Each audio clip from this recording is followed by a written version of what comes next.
You wake up and the first thing you do is check a screen, not the sun, not even your own breath, not the world around you, a screen, a glowing rectangle that tells you who you are, what's trending, what you should fear, what you should want. Before your bare feet even touch the ground, before you've taken one conscious breath, you're already plugged back into someone else's program. Congratulations. The machine owns your attention before you've even had a chance to remember your own name. And the ritual begins.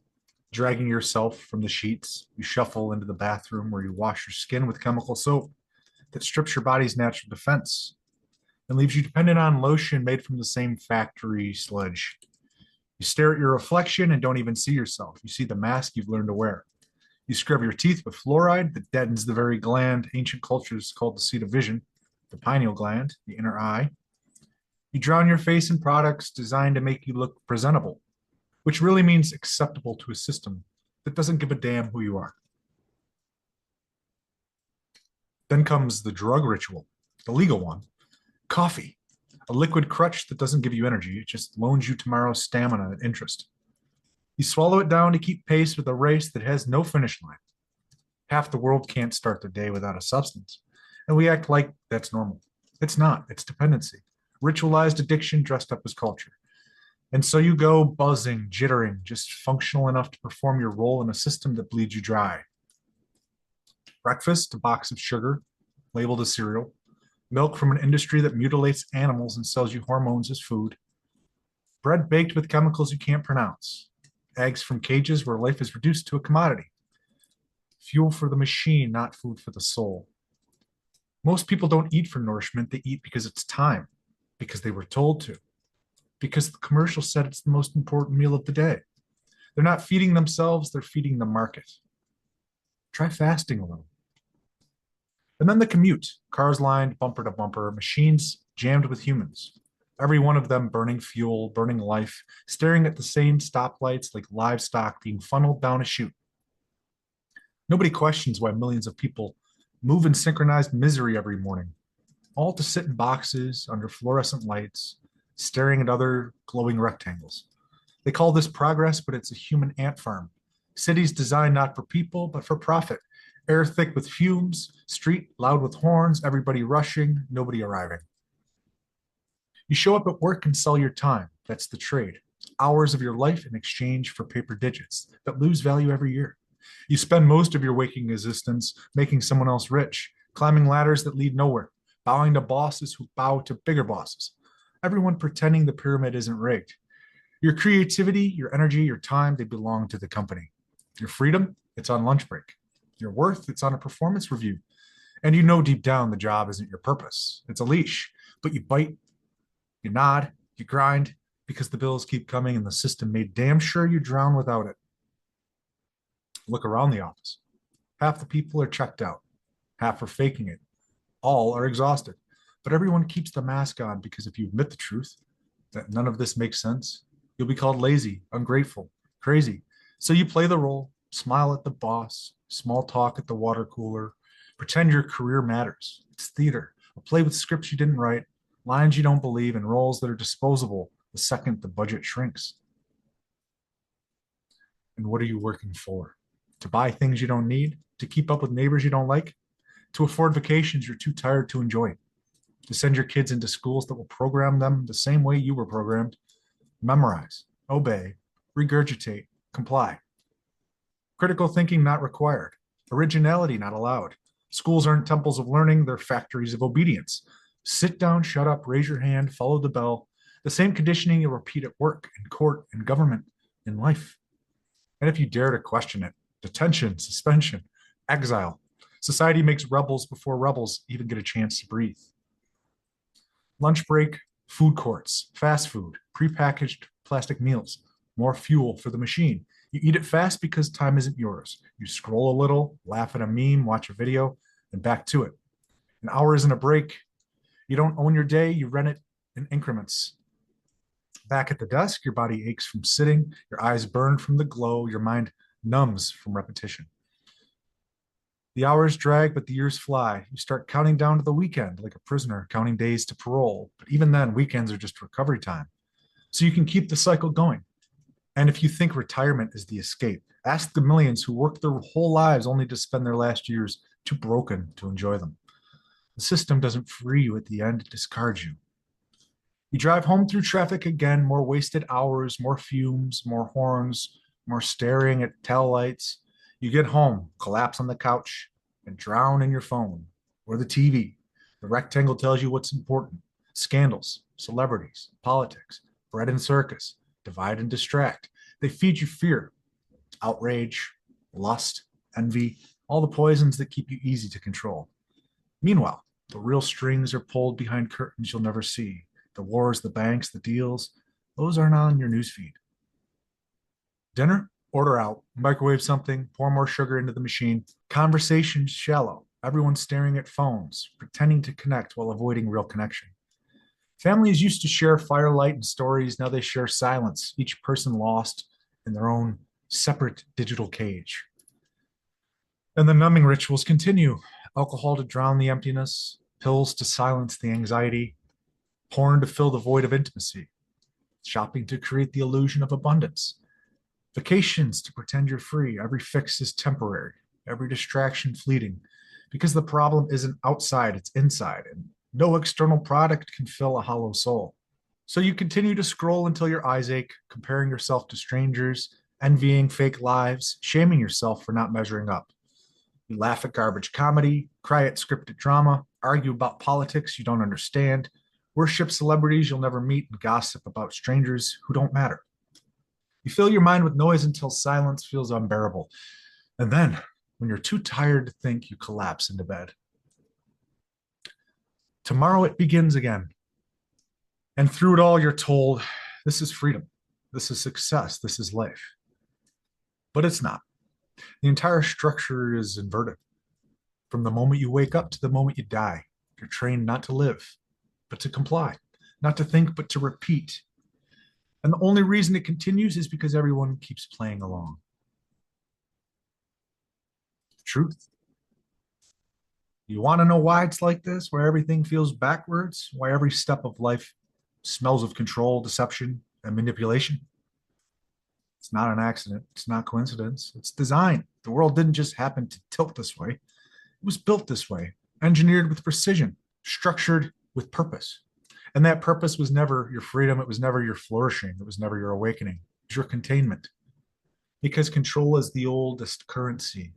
Before there was money, before banks, before there was law, there was control. How do you dominate another human being? How do you get them to kneel, to obey, to surrender their will? You make them believe that their chains don't exist. You convince them the cage is freedom. You design a system so complete, so airtight, that the prisoners defend the prison as if it were home. And that's what this is. Civilization is not just a neutral backdrop for human life, it's a control grid. From the architecture of cities to the curriculum of schools, from the headlines you read to the food you eat, from the religions preached to the currencies exchanged, it's all scaffolding for a single structure: obedience. Let's start with the obvious: money. That little slip of paper, that digital number in your account, that thing everyone is chasing while pretending not to. You think money is wealth? Money is debt. It's not backed by anything real. It's an IOU created by banks, loaned to governments, forced on people. Every dollar in circulation is borrowed into existence, meaning someone owes interest on it. That's why debt never disappears. It's not a bug, it's the system. You were born into debt, you live in debt, and you die in debt. Schools, you think they're about education? Wake up. Schools are factories. They were designed in the industrial age, shaped by Prussian models to produce obedient workers and compliant citizens. Bells ringing like factory shifts, rows of desks like assembly lines. Again, memorize, recite, obey. Question nothing, regurgitate everything. They don't teach you how to think, they teach you what to think. And what do you learn? Loyalty to the flag, faith in authority, fear of failure, the habit of sitting still while your soul atrophies. By the time you graduate, you've been molded into the perfect unit, trained to obey, terrified of standing out, and fully convinced that the system knows better than you. Religion. Let's not pretend it's untouchable. Religion is the oldest psyop on earth. The idea was genius. Take the infinite, unknowable mystery of existence and put it in a book. Take the divine spark within every human being and relocate it to an institution. Then sell salvation as a product. You are born guilty, they say. Born wrong, born dirty. But don't worry, pay us, attend the rituals, bow to the hierarchy, and maybe, just maybe, you'll be forgiven. The same God who supposedly loves you unconditionally apparently needs middlemen and managers to grant you access. How convenient. Religion didn't free humanity, it domesticated it. It made people kneel to power in the name of the divine. And yes, there are truths in the scriptures, but those truths are twisted. Government. It's just religion in a different costume. Instead of priests, you have politicians. Instead of rituals, you have elections. Instead of holy books, you have constitutions. The same scam. Give your power away to a higher authority. Trust that they'll protect you. Obey their decrees. But government doesn't protect you, it manages you. It regulates you, it taxes your labor, licenses your freedom, polices your body, sells you safety while manufacturing enemies. And the most brilliant part, people beg for it. They demand their own servitude. They cry for more laws, more restrictions, more control, thinking it's justice. Science. Don't kid yourself. Real science is about curiosity, questioning, exploring. Institutional science is about funding, politics, and control. The pharmaceutical companies don't care about curing you. They care about keeping you dependent. Universities don't care about discovery. They care about grants and prestige. The media doesn't care about truth. They care about narrative. If it threatens profit or power, it's ignored, buried, or ridiculed. Scientists who toe the line are celebrated. Scientists who question the dogma are exiled. And the public, they're trained to mock anything not stamped with official approval. Skepticism isn't encouraged, it's weaponized to shut down dissent.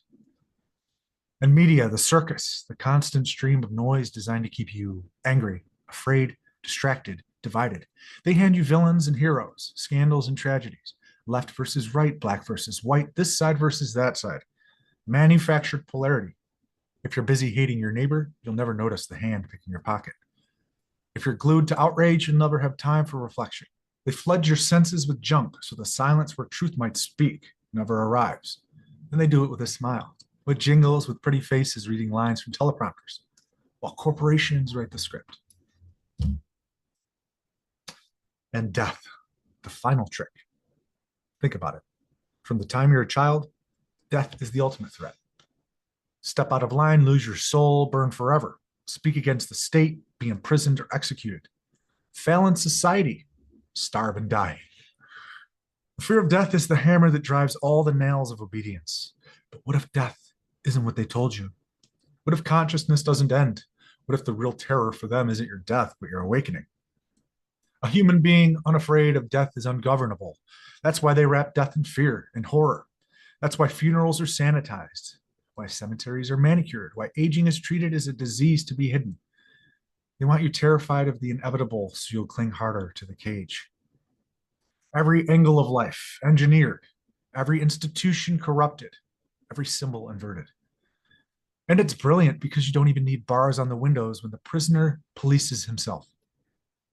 You don't need chains when the captive defends his own captivity. That's the highest level of control, self-regulation of slaves who believe they're free. Look at the architecture of it all. Cities built like grids, numbers in concrete, lifeless geometry that funnels you from work to home to store. No wild forests, no open skies, just asphalt, screens and endless signs telling you what to buy, where to go, how to think. The very landscape is engineered to keep you boxed in, divorced from nature. Because a human close to nature is dangerous. A human who can grow their own food, find their own water, navigate by stars. That human doesn't need the system. So they paved over the wild and sold it back to you. And your phone, it's a tracking device. Your apps are surveillance. Your data is the new gold. Every click, like, search, collected, analyzed, weaponized against you. They know what you want before you do. They predict your thoughts, shape your desires, nudge your decisions. Algorithms whisper in your mind like invisible shepherds, guiding you where they want you to go. And you think you're free because you can scroll. That's not freedom. This is a conspiracy. A world meticulously inverted so truth looks like madness and madness looks like truth. Where poison is sold as medicine, lies as news, debt as wealth, slavery is freedom. And the sickest part, people defend it, cling to it, fight for it, mock anyone who points it out. Stockholm syndrome on a civilizational scale. Humanity identifying with its captors, worshiping its abusers, and loving it. Why? Freedom means responsibility. It means no one to blame, no one to follow, no one to save you. It means facing the chaos without a script. Sadly, most people would rather be managed by illusions than stare into the abyss of their own power. And that's the final genius of the design. You don't even need to force people to comply. They'll beg for the cage because the cage is familiar. And there you have it. It's not just random, not just the way things are. It's deliberate, engineered, polished over millennia, perfected through empire after empire, institution after institution. The names change, pharaoh, emperor, pope, president, but the structure remains. Control at the top, compliance at the bottom, and illusion in the middle. A pyramid, always a pyramid, with your life as the bricks. Once you see it, once the veil tears, you can't unsee it. You walk through the world, and everywhere you look, the inversion glares back at you. The ads, the headlines, the schools, the churches, the offices, it all reeks of programming. And while most still dance to the music, you stand in silence, realizing the orchestra is playing for a funeral, not a celebration. But here's the thing, design works both ways. If they can design a cage, you can design an exit. If they can architect slavery, you can architect freedom. And the moment enough people realize it's a design, not destiny, the whole damn thing collapses. Humanfluence out.